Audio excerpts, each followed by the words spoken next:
Hello guys, welcome back to my YouTube channel Standout Classes. So let's continue with the chapter 4 business services. ठीक है, सो इससे previous video में I have discuss the last topic कि insurance क्या होता है. मैंने आपको पूरा कॉन्सेप्ट बताया था कि इंश्योरेंस कैसे होता है. सिमिलर रिस्क से जो लोग प्रॉन होते हैं वो लोग आके कंट्रीब्यूट करते हैं, प्रीमियम पे करते हैं हर मंथली, और अगर किसी बंदे का लॉस हो जाता है तो उसी जो पैसा एक्यूमुलेट, जो पैसा इकट्ठा हुआ होता है उसी से उस बंदे का लॉस बियर करा जाता है. सो पूरा प्रोसेस मैंने आपके साथ इंश्योरेंस का डिस्कस करा था. इंश्योर्ड कौन होता है, इंश्योरर कौन होता है. इंश्योर्ड कौन होता है, जो प्रीमियम पे कर रहा है, मतलब जिसका लॉस होगा तो उसको कॉम्पनसेशन मिलेगा. इंश्योरर कौन होता है, इंश्योरर कंपनी जो कॉम्पनसेशन पे करती है. क्योंकि इंश्योर्ड और इंश्योरर एक ऐसे हैं जो अब इनमें वर्ड्स जो बहुत ज्यादा यूज होंगे तो आपको क्लियर होना चाहिए इंश्योर्ड कौन होता है और इंश्योरर कौन होता है. सो इससे प्रीवियस वीडियो में आपके साथ बिल्कुल डिटेल में डिस्कस कर चुकी हूँ. So today I am starting with the next topic, that is principles of insurance. कि इंश्योरेंस कुछ सर्टेन प्रिंसिपल पे बेस्ड है और ये बहुत इंपॉर्टेंट है, आपके लिए समझना भी बहुत जरूरी है, तो ध्यान से सुनना. सबसे पहले आता है आपका अटमोस्ट गुड फेथ. ठीक है, अटमोस्ट गुड फेथ का मतलब क्या होता है, ट्रस्ट. ठीक है, both insurer and the insured. Insurer मतलब कंपनी, इंश्योर्ड मतलब जो बंदे को, जिस बंदे को कॉम्पनसेशन मिलेगा, या फिर आप कैसे तो कह सकते हो कि जो बंदा प्रीमियम पे कर रहा है, इंस्टॉलमेंट्स पे कर रहा है. ठीक है, so both insurer and the insured should display good faith towards each other. दोनों को एक दूसरे पर भरोसा होना चाहिए. ठीक है, in relation to the contract. मतलब इंश्योरर जो इंश्योर्ड को बोल रहा है और इंश्योर्ड जो इंश्योरर को बोल रहा है, दोनों को एक दूसरे की बातों पे भरोसा होना चाहिए in relation to the contract. Proper disclosure of all material fact is very important. इस लाइन का मतलब समझो कि जब भी इंश्योरर कुछ भी, मतलब इंश्योरेंस कंपनी कुछ भी एक इंश्योर्ड बंदे से पूछ रही है तो उसको जितनी भी नॉलेज है उससे रिलेटेड सारी चीजें प्रॉपरली उसको डिस्क्लोज करनी चाहिए. ये उसका आई कैन से ये उसका फर्ज है. ठीक है, at the same time guys insurance company को भी पॉलिसीज के सारे टर्म्स एंड कंडीशंस पहले से ही इंश्योर्ड को बताने चाहिए. ये नहीं कि लास्ट में जब कॉम्पनसेशन लेने की बारी आ रही तो इंश्योरेंस कंपनी बोल रही भाई ये थी, आपने पढ़ा नहीं टर्म्स एंड कंडीशंस, आपने ऐसे ही साइन कर दिया. ये सब चीजें कंफ्यूजन लास्ट मोमेंट पे नहीं होना चाहिए. दोनों को एक दूसरे पे भरोसा करना चाहिए, एक दूसरे की बातों को लेके, और एक दूसरा और एट द सेम टाइम सारी बातें डिस्क्लोज करनी चाहिए. कुछ भी एक दूसरे से छुपाना नहीं चाहिए with relation to that contract या पॉलिसी. ठीक है, नेक्स्ट आता है आपका insurable interest. Another important principle of insurance. Insurable interest is basically जो इंश्योर्ड है, मतलब जो अपनी इंश्योरेंस कराना चाहता है, ठीक है, उसको इंटरेस्ट होना चाहिए. फॉर एग्जाम्पल मुझे घर की इंश्योरेंस करानी है तो मुझे इंटरेस्ट होना चाहिए कि भाई मेरे को अपने घर को प्रोटेक्ट करके रखना है, कल को कोई आग लग जाती है, कुछ हो जाता है, ताकि मुझे कॉम्पनसेशन मिल सके. सो इंश्योर्ड का इंटरेस्ट होना बहुत ज्यादा जरूरी है. ठीक है, सो द इंश्योर्ड, देखो insured must have the interest in the matter of insurance. क्योंकि वो चाहता है अपनी चीजों को बचाना, उसको उसके अंदर वो चाहत होनी चाहिए कि हाँ मुझे अपनी चीजें बचानी है, तभी मैं इंश्योरेंस करा रहा हूं. ठीक है, so the insured must have the interest in the preservation of the thing. उसको ये इच्छा होनी चाहिए कि हाँ मुझे अपनी चीजों को बचाना है. For insurable interest it is not important that one should be the owner of the property. For example घर, ठीक है, अब जरूरी नहीं है घर जिसके नाम पर है वही उसकी इंश्योरेंस कराए, जो घर में लोग रह रहे हैं वो भी उसकी इंश्योरेंस करा सकते हैं. मतलब मेरे कहने का मतलब ये, जिस चीज की आप इंश्योरेंस करा रहे हो उसके ये हमें जरूरी नहीं है कि जो उस चीज का ओनर है वही उसकी इंश्योरेंस कराए. किसी और बंदे में भी उस चीज से रिलेटेड इंश्योरेबल इंटरेस्ट उसका हो सकता है. तो जिस चीज को लेके जिस बंदे का जब इंश्योरेबल इंटरेस्ट हो, मतलब जब वो उस चीज को बचाना चाहता हो, तभी वो उसकी इंश्योरेंस कराए. क्लियर. नेक्स्ट आता है आपका proximate cause. What is proximate cause? Proximate cause means the direct, the most dominant and the most effective cause which the loss is the natural result. ध्यान से समझना, प्रोक्सीमेट कॉज का मतलब होता है, एक ही पहले एग्जाम्पल देती हूँ. ठीक है, फॉर एग्जाम्पल एक फैक्ट्री है. अब फैक्ट्री के अंदर ना ओनर क्या करता है, वो ओनर ऑलरेडी बहुत ज़्यादा कर्जे में होता है, ठीक है, बहुत ज़्यादा बैंकरप्ट हो चुका होता है वो ऑलरेडी, तो वो चाहता है कि इंश्योरेंस कंपनी से उसको पैसे मिले, तो वो अपनी फैक्ट्री में जानबूझकर आग लगवा देता है इंटेंशनली, ताकि वो इंश्योरेंस कंपनी को ये दिखा सके कि उसकी फैक्ट्री में आग लगी और वो इंश्योरेंस के पैसे वो क्लेम कर सके। बट इंश्योरेंस कंपनी कोई पागल नहीं है कि कोई भी आके बोलेगा भाई हमारी चीज़ में आग लग गई, ये चीज़ चोरी हो गई, या ये चीज़ छूट गई, या इसका एक्सीडेंट हो गया, अब आके हमारा क्लेम दो, ठीक है। ऐसे नहीं होता है। इंश्योरेंस कंपनी पूरा अच्छे से उसको सर्च करेगी, पूरा अच्छे से कॉज उसकी रूट तय तक जाएगी कि हाँ भाई आग लगने का रीजन क्या था, या एक्सीडेंट हुआ है तो किस वजह से हुआ है, समझ रहे हो। तो इंश्योरेंस कंपनी को एक प्रॉपर वजह चाहिए, एक प्रॉपर कॉज चाहिए, डायरेक्ट एंड स्ट्रॉन्ग कॉज चाहिए कि हाँ एक्चुअली में ऐसा हुआ है, इस बंदे का लॉस हुआ है, तो अब इस बंदे को कॉम्पनसेशन उसका मिलना चाहिए, ठीक है। प्रॉक्सिमेट कॉज का मतलब वो डायरेक्ट कॉज, वो डोमिनेंट, वो सबसे ज्यादा strong cause, actual real cause जिसकी वजह से आपका लॉस हो रहा है और जिसका कॉम्पनसेशन आप डिजर्व करते हो। ये एक बहुत इंपॉर्टेंट चीज है, ठीक है, क्योंकि एज सच देखो आपके तो बहुत सारे रीजन हो सकते हैं, बहुत सारे कॉजेज हो सकते हैं, ठीक है। हो सकता है आपने खुद लगाई हो सकता है खुद लग गई हो, एक्सीडेंटली लग गई हो, ठीक है। तो एक स्ट्रॉन्ग कॉज एक लॉस का होना बहुत इंपॉर्टेंट है। अगर आपके पास वो स्ट्रॉन्ग कॉज नहीं है उस पर्टिकुलर लॉस का, तो आपको इंश्योरेंस कंपनी से क्लेम नहीं मिलेगा, ठीक है। So the proximate cause means direct, most dominant, most effective cause of the loss, मतलब जो चीज अपने आप हुई है, किसी ने जानबूझकर ना करा हो पैसे लेने के चक्कर में, ठीक है, that is a proximate cause. Next आता है आपका indemnity. Indemnity is basically it is a वो contract, all the contract of fire या मरीन इंश्योरेंस, ठीक है। याद रखना सिर्फ फायर या मरीन इंश्योरेंस के जो कॉन्ट्रैक्ट होते हैं वो क्या होते हैं, इंडेमनिटी कॉन्ट्रैक्ट होते हैं।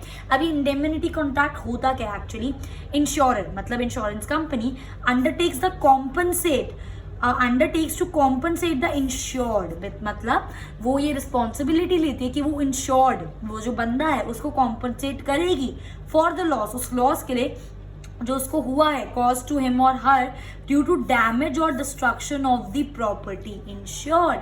मतलब कोई ऐसी प्रॉपर्टी है, ठीक है, जो इंश्योर्ड है, जिसके आपने इंश्योरेंस कराई हुई है, और उस इंश्योर्ड प्रॉपर्टी की वजह से आपको कोई डैमेज या कोई नुकसान हो जाता है, तो उसकी भरपाई भी कौन करेगी, इंश्योरेंस कंपनी। आई मेरी बात समझ, ठीक है। सो और इंडेमनिटी के अंदर कौन से कॉन्ट्रैक्ट्स आते हैं आपके, फायर और मरीन इंश्योरेंस के कॉन्ट्रैक्ट आते हैं, मरीन मींस वाटर, ठीक है। सो फिर से एक बार पढ़ो, इंश्योरर अंडरटेक्स मतलब उसकी responsibility to compensate the insured, उस बंदे को उस लॉस के लिए जो उसको हुआ है, ठीक है, लॉस कॉज टू हिम और हर ड्यू टू डैमेज और destruction of the property insured, मतलब जो उसने प्रॉपर्टी इंश्योर्ड करा रखी थी उसमें आग लग जाती है या पानी की वजह से कोई भी दिक्कत आ जाती है, ठीक है, और जो उस बंदे को फिर लॉस जाता है क्योंकि उसने उसकी इंश्योरेंस करा रखी है, तो उसके लिए उसको क्या मिलेगा, इंश्योरेंस क्लेम मिलेगा, किससे, इंश्योरेंस कंपनी से। आ रही मेरी बात समझ। मैंने यहाँ पे एक बहुत इंपॉर्टेंट पॉइंट लिखा है that it is not applicable to life insurance. ये जो आपका इंडेमनिटी का प्रिंसिपल है लाइफ इंश्योरेंस पे एप्लीकेबल क्यों नहीं होता, भाई खुद दिमाग से सोचो। लाइफ इंश्योरेंस मतलब जिंदगी की इंश्योरेंस हम करा रहे हैं, ठीक है। अभी लाइफ इंश्योरेंस में डिटेल में पढ़ाऊंगी, बट एक बात बताओ, अगर किसी की डेथ हो जाती है तो क्या वो इंश्योरेंस कंपनी आपके सामने उस बंदे को जिंदा कर सकती है, नहीं कर सकती। इसलिए ये जो आपका इंडेमनिटी ना ही वो बस उसके बदले में आपको कुछ कॉम्पनसेशन या पैसे दे सकती है अगर आपने उस बंदे की लाइफ इंश्योरेंस करा रखी होगी तो। दैट्स वाई ये जो आपका होता है प्रिंसिपल ऑफ इंडेमनिटी, ये आपका लाइफ इंश्योरेंस पे एप्लीकेबल नहीं है, ये सिर्फ और सिर्फ आपका फायर और मरीन इंश्योरेंस पर एप्लीकेबल है। आई होप गाइस ये चीज आपको क्लियर है। नेक्स्ट प्रिंसिपल ऑफ इंश्योरेंस आता है हमारा subrogation. What is subrogation? It is the right of the insurer, मतलब इंश्योरेंस कंपनी का, to stand in place of the insured after settlement of the claim. ध्यान से सुनना। फॉर एग्जाम्पल हम एक एग्जाम्पल ले लेते हैं कि हमने घर की इंश्योरेंस करा रखी है। अब क्या हुआ, उस घर में आग लग जाती है और जो उस घर का ओनर है वो जाकर बोलता है इंश्योरेंस कंपनी से, भाई मैंने घर की इंश्योरेंस करा रखी थी, मेरे घर में आग लग गई, तो अब आप प्लीज मुझे इसका कॉम्पनसेशन दो। इंश्योरेंस कंपनी सब कुछ चेक वगैरह करती है कि हाँ भाई सच में आग लगी थी और इसका इतना नुकसान हुआ, इसने इंश्योरेंस करा रखी थी, तो अब इसको इसके पैसे दे दो, ठीक है। उस बंदे को उसके इंश्योरेंस कंपनी के पैसे मिल गए। अब जब इंश्योरेंस कंपनी ने उस घर के पैसे दे दिए तो वो घर अब किसका हुआ? इंश्योरेंस कंपनी का, ना कि उस बंदे का जिसके घर में आग लगी थी। खुद मार्केट में जाते हो, जब कुछ सामान खरीदते हो तो आपको अगर किसी चीज के पैसे देते हो तो वो चीज आपकी हो जाती है ना। तो उसी तरह जब इंश्योरेंस कंपनी किसी चीज का क्लेम कर देती है, किसी चीज के पैसे आपको दे देती है एज अ कॉम्पनसेशन, तो वो चीज अब आपकी नहीं है, वो चीज इंश्योरेंस कंपनी की हो जाती है। इसका भी एक रीजन है। ऐसा क्यों होता है? ऐसा इसलिए होता है क्योंकि इंश्योरेंस कंपनी बोलती है भाई अब जब मैंने इसके पैसे दे दिए, अब वो बंदा बड़ा चालाक है, वो सोच सकता है कि घर को आगे किसी को बेच दे, ठीक है, और उससे भी प्रॉफिट ले ले। भाई क्यों लेगा जब इंश्योरेंस कंपनी उसको पहले ही पैसे दे चुकी है? इसलिए जो भी लॉस का कॉम्पनसेशन इंश्योरेंस कंपनी किसी इंश्योर्ड बंदे को देगी तो वो चीज, वो प्रॉपर्टी, फिर चाहे वो गाड़ी हो, फिर चाहे वो घर हो, फिर चाहे कोई फैक्ट्री हो, कोई दुकान हो, अगर उसका कॉम्पनसेशन आ गया तो वो चीज किसकी हो जाएगी? इंश्योरेंस कंपनी की, ताकि जो इंश्योर्ड बंदा है वो उसको आगे फर्दर बेचकर आगे फिर से कोई प्रॉफिट उससे गेन ना कर सके। आई होप ये चीज क्लियर है। So it is a right of the insurance company का to stand in place of the insured after settlement of the claim. जब क्लेम सेटल हो गया तो अब पहले इंश्योर्ड यहाँ पे था, इंश्योरेंस कंपनी यहाँ पे थी, इंश्योरेंस कंपनी ने पैसे दे दिए तो अब ओनर कौन बन गया? Insurance company. So it is the right off insurance company कि वो किसकी जगह पे खड़े हुए? इंश्योर्ड के, once the claim has been, settlement of the claim has been done. Clear? Next, this is as the insured will not allowed. ऐसा क्यों होता है? क्योंकि insured is not allowed to sell the damage property. जो उसकी damage property उसको further बेच के वो कुछ उसका प्रॉफिट अर्न ना कर सके, टू अर्न प्रॉफिट और once loss is being recovered. अगर एक बार लॉस रिकवर्ड हो गया तो वो प्रॉपर्टी किसकी हो जाएगी? इंश्योरेंस कंपनी की। आई होप गाइज ये चीज आपको क्लियर है। नेक्स्ट प्रिंसिपल आता है हमारा contribution. As per this, it is the right of the insurance company, that means insurer who has paid the claim under insurance to call upon other liable insurers to contribute for the loss payment. ठीक है, कहने का मतलब क्या है कि मैंने आपको कल क्या बताया था कि जब भी आप किसी की इंश्योरेंस कराते हैं तो बहुत सारे लोग जो पर्टिकुलर चीज की, फॉर एग्जांपल कार की इंश्योरेंस कराना चाहते हैं तो सब लोग मिलकर थोड़ा थोड़ा कंट्रीब्यूट करते हैं। ठीक है, सो अब ये इंश्योरर मतलब इंश्योरेंस कंपनी का राइट है। फॉर एग्जांपल इसका लॉस हो जाता है, ठीक है, इसका लॉस हो जाता है तो ये इंश्योरर का राइट है कि वो इन सबको बोले कि आपके ग्रुप में से, मतलब आप लोग जो लोग मिलकर हमें पेमेंट कर रहे थे एक पर्टिकुलर रिस्क के लिए, उसमें से एक बंदे का उस वाले रिस्क का लॉस हो गया है। फॉर एग्जांपल घर का एग्जांपल ले लो, सब घर के इंश्योरेंस के लिए पैसे पे कर रहे थे, अब इसके घर में आग लग जाती है तो इंश्योरेंस की ये राइट है, इंश्योरर का ये राइट है कि वो बाकी सारे जो कॉन्ट्रीब्यूटर्स है उनको जाकर बोले कि हाँ आप जो प्रीमियम पे कर रहे थे आपके ही एक सिमिलर रिस्क टेकर की लॉस हुआ है तो अब हम मिलकर उसको क्या करेंगे? कॉम्पनसेट करेंगे। ठीक है, as per this it is a right of the insurer who has to pay the claim, क्योंकि उसको क्योंकि अल्टीमेटली कॉम्पनसेशन क्लेम कौन देगा? इंश्योरेंस कंपनी देगी। ठीक है, under an insurance to call upon other liable insurers to contribute for the loss payment, कि बाकी इंश्योरेंस को बोले कि भाई अब आके आपको कंट्रीब्यूट करना पड़ेगा। ठीक है, सिमिलरली किसी और को हो जाता तो बाकी सबको कंट्रीब्यूट करना पड़ेगा, पर ये इंश्योरर का राइट है कि वो बाकी सबको आके बोले कि अब आप आके कंट्रीब्यूट करो क्योंकि आप लोग इस पॉलिसी के अंडर हो। समझ आ गई मेरी बात? लास्ट इसका प्रिंसिपल आता है हमारा mitigation. What is mitigation? It is a duty of the insured जिस बंदे को क्लेम मिल रहा है to take reasonable steps to minimise the loss और डैमेज ऑफ द प्रॉपर्टी। खुद सोचो, एक फैक्ट्री है, फैक्ट्री में आग लग जाती है तो अब जो उस फैक्ट्री का ओनर है उसको ये कोशिश करनी चाहिए कि उसका नुकसान कम से कम हो। ये नहीं कि भाई आग लग गई, जलने दे सामान, कोई बात नहीं, मैंने तो इंश्योरेंस करा रखी, मुझे इंश्योरेंस का क्लेम मिल जाएगा। ऐसे नहीं होना चाहिए। इंश्योरेंस कंपनी इस बात को भी चेक करेगी आकर कि अगर उस चीज का नुकसान हो रहा था आप उसे बचा सकते थे पर आपने उस चीज को नहीं बचाया, क्योंकि जस्ट बिकॉज आपको इंश्योरेंस का क्लेम मिल जाएगा तो कोई क्लेम नहीं देगी वो। समझ रहे हो? ठीक है, तो ये एक इंश्योर्ड बंदे की रिस्पॉन्सिबिलिटी कि अगर वो अपनी चीज को नुकसान से बचा सकता है तो वो उसे बचाए, बट अगर वो नहीं बचा पा रहा तो इंश्योरेंस कंपनी क्लेम देगी, बट अगर वो जानबूझकर नहीं बचा रहा तब कोई क्लेम नहीं। समझ आ गई मेरी बात? So this was all about the principles of insurance which was our first topic of today's video. Next आता है हमारे पास टाइप्स ऑफ इंश्योरेंस। 3 टाइप की इंश्योरेंस हम पढ़ेंगे, लाइफ इंश्योरेंस, ठीक है, सेकंड है आपका मरीन इंश्योरेंस, थर्ड है आपका फायर इंश्योरेंस। तो इस वीडियो में I will be discussing life insurance with you guys. Life insurance का फर्दर बाइफिकेशन है, ये इसके ही पार्ट है, that is whole life policy, endowment life insurance policy, joint life policy, annuity policy, children endowment policy, ये सब चीजें मैं अभी आपको आगे पढ़ाऊंगी। सबसे पहले हम स्टार्ट करते हैं लाइफ इंश्योरेंस से, जिंदगी को इंश्योर करना। वैसे ऐसा कुछ होता नहीं है, मर गया इंसान तो उसकी क्या जिंदगी इंश्योर कर रहे हो, बट इसका दूसरे कॉन्टेक्स्ट से मतलब होता है जो आप समझो। देखो, इंश्योरेंस हम क्यों कराते हैं, because life is very uncertain, हमको नहीं पता कल को क्या हो जाए, तो उस कल में कुछ गलत, कुछ लॉस होने से बचने के लिए हम इंश्योरेंस कराते हैं। इसलिए लोग अपनी लाइफ इंश्योरेंस भी कराते हैं। अब आप ये सोचो कि भाई लोग लाइफ इंश्योरेंस क्यों करा रहे हैं, लोग मर जाएंगे तो उसके बाद वो जिंदा तो तब भी नहीं हो सकते, बट लोग लाइफ इंश्योरेंस इस 2 रीजन की वजह से कराते हैं। पहला रीजन कि अगर वो मर गए तो उनके पास उस मरने के बाद जो भी कॉम्पनसेशन मिलता है वो उनके फैमिली मेंबर्स के काम आएगा। ऑब्वियस ही बात है, अगर कोई मेन हेड है घर का जो सिर्फ वही अर्निंग मेंबर है आपके घर में, ठीक है, उसकी डेथ हो जाती है तो उसके बाद उसकी फैमिली को कौन देख रेख करेगा, तो इंश्योरेंस कंपनी से कुछ कॉम्पनसेशन मिलता है जिससे वो कहीं ना कहीं कुछ तो स्टेबल होते हैं। और सेकेंड रीजन होता है जब लोग रिटायर हो जाते हैं। यूजुअली लोग 60-65 ईयर्स के बाद क्या हो जाते हैं, रिटायर हो जाते हैं, तो उनकी इनकम क्या हो जाती है, कम हो जाती है एज कम्पेयर टू पहले से। इसलिए लोग लाइफ इंश्योरेंस कराते हैं कि भाई जब हम रिटायर हो जाएंगे तो एटलीस्ट हमें एक लाइफ इंश्योरेंस कंपनी कॉम्पेंसेशन देगी जिससे हम अपना बुढ़ापा अच्छे से निकाल सके। तो ये 2 रीजन होते हैं जिसकी वजह से लोग लाइफ इंश्योरेंस कराते हैं। अब पढ़ो, life is itself very uncertain, जिंदगी का किसी को कोई नहीं पता कल क्या हो, कल हो ना हो, हमें नहीं पता।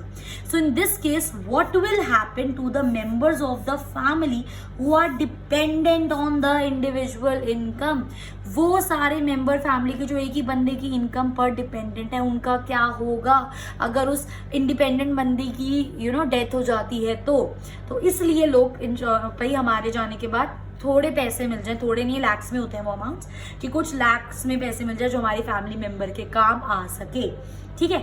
अनदर रिस्क में बी द रिटायरमेंट, जैसा कि मैंने आपको बताया। देन ऑल्सो इंडिविजुअल की इनकम क्या हो जाती है, कम, तो उसके लिए भी वो लोग क्या कराते हैं, अपनी life insurance. So basically insurance company also offer protection against सच रिस्क। ऐसे रिस्क, डेथ के अगेंस्ट रिस्क हो गया आपका, रिटायरमेंट के अगेंस्ट रिस्क हो गया, तो इसके अगेंस्ट भी इंश्योरेंस कंपनी आपको प्रोटेक्शन या कॉम्पनसेशन प्रोवाइड करती है। दस इंश्योरेंस कंपनी अंडरटेक्स, मतलब वो रिस्पॉन्सिबिलिटी लेती है to insure the life of the person in exchange of sum of money called premium. मतलब लाइफ नहीं, जिंदा नहीं कर सकती वो, बट उसके पीछे जो उसकी फैमिली है या फिर आफ्टर रिटायरमेंट उनकी लाइफ को प्रोटेक्ट करने के लिए, अच्छा बनाने के लिए इंश्योरेंस कंपनी क्या प्रोवाइड करती है, उनको कॉम्पनसेशन, पर किसके बदले में, छोटी छोटी इंस्टॉलमेंट्स जो आप जिंदगी भर भरते हो उसके बदले में। और उन छोटी छोटी इंस्टॉलमेंट्स को हम क्या बोलते हैं, प्रीमियम, ठीक है। अब ये जो आप छोटी छोटी इंस्टॉलमेंट्स प्रीमियम भरते हो, आप इसको 2 तरीके से भर सकते हो, या तो एक लमसम अमाउंट या पीरियोडिकली। लमसम का मतलब होता है जब आपने ह्यूज शेयर एक ही बारी में पे कर दिया, और पीरियोडिकली का मतलब होता है आप एक फिक्स अमाउंट पे कर रहे हो हर महीने या हर साल या हर 3 महीने में, ठीक है। सो इन रिटर्न अब देखो आप उन्हें क्या दे रहे हो, प्रीमियम या इंस्टॉलमेंट दे रहे हो, या तो लमसम में या पीरियोडिकली। तो इन रिटर्न कंपनी क्या करती है, इंश्योर करती है टू पे यू सम मनी। वो पैसा कब देगी, या तो जब आपकी डेथ हो जाए तब वो पैसा आपकी फैमिली को मिल जाएगा, या फिर आप रिटायर हो जाते हो। रिटायर एज इट, देखो 2 चीजें होती हैं। फॉर एग्जाम्पल मैंने लाइफ इंश्योरेंस 10 साल की कराई हुई है, अगर फॉर एग्जाम्पल 4 साल में मेरी डेथ हो जाती है तो जितना भी पैसा उस टाइम बनेगा वो मेरी फैमिली को मिल जाएगा। पर 10 साल हो गए, मैं भी जिंदा हूं, मेरी 10 लाइफ इंश्योरेंस पॉलिसी भी पूरी हो गई, तो जब वो टाइम पूरा हो जाता है ना पॉलिसी का, तब भी आपको पैसे मिल जाते हैं। समझ आ गई मेरी बात। So at the time of the death या फिर एक्सपायरी ऑफ द पीरियड, जितने टाइम की आपने इंश्योरेंस कराई वो टाइम अगर पूरा हो जाता है तो उस टाइम के एंड में भी आपको पैसा मिल जाएगा, या फिर अगर डेथ हो जाती है आपकी तो उससे उस टाइम पर मिलेगा। समझ आ गई। Therefore it then can also be termed as savings as the amount of premium that has to be paid regularly। एक तरीके से हम कह सकते हैं कि एक फिक्स पीरियड के लिए हम लोग थोड़ा थोड़ा अमाउंट पे कर रहे हैं, पे नहीं कर रहे, बेसिकली हम सेव कर रहे हैं, क्योंकि एट लास्ट या तो टाइम पूरा हो जाता है तो वो पैसा हमको ही तो वापस मिल जाएगा। तो एक तरह से वो छोटी छोटी क्या हो गई, आपकी सेविंग्स हो गई। आई होप गाइज ये चीज आपको क्लियर है। तो ऑब्वियस ही बात है, जब भी आप लाइफ इंश्योरेंस कराते हो तो there is some insurance contract is between the insured and the insurer. तो उस कॉन्ट्रैक्ट के कुछ एलिमेंट्स होते हैं, जैसे कि it should have all the valid essential of a valid contract, मतलब लीगली बाइंड होना चाहिए, कॉन्ट्रैक्ट रिटन में होना चाहिए और वैलिड सारी चीजें उसके अंदर होनी चाहिए कि कितने टाइम की है, कितने अमाउंट की है, सारी डिटेल्स वैलिड एक कॉन्ट्रैक्ट के अंदर होनी चाहिए। एश्योर्ड जो होता है should be honest and truthful. Assured मतलब जिसको कॉम्पनसेशन मिलेगा वो उसको सच सच सारी बातें, सारी चीजें इंश्योरेंस कंपनी को डिस्क्लोज करनी चाहिए। At the same time insurance company को भी सारी चीजें कॉन्ट्रैक्ट से रिलेटेड एश्योर्ड को डिस्क्लोज करनी चाहिए।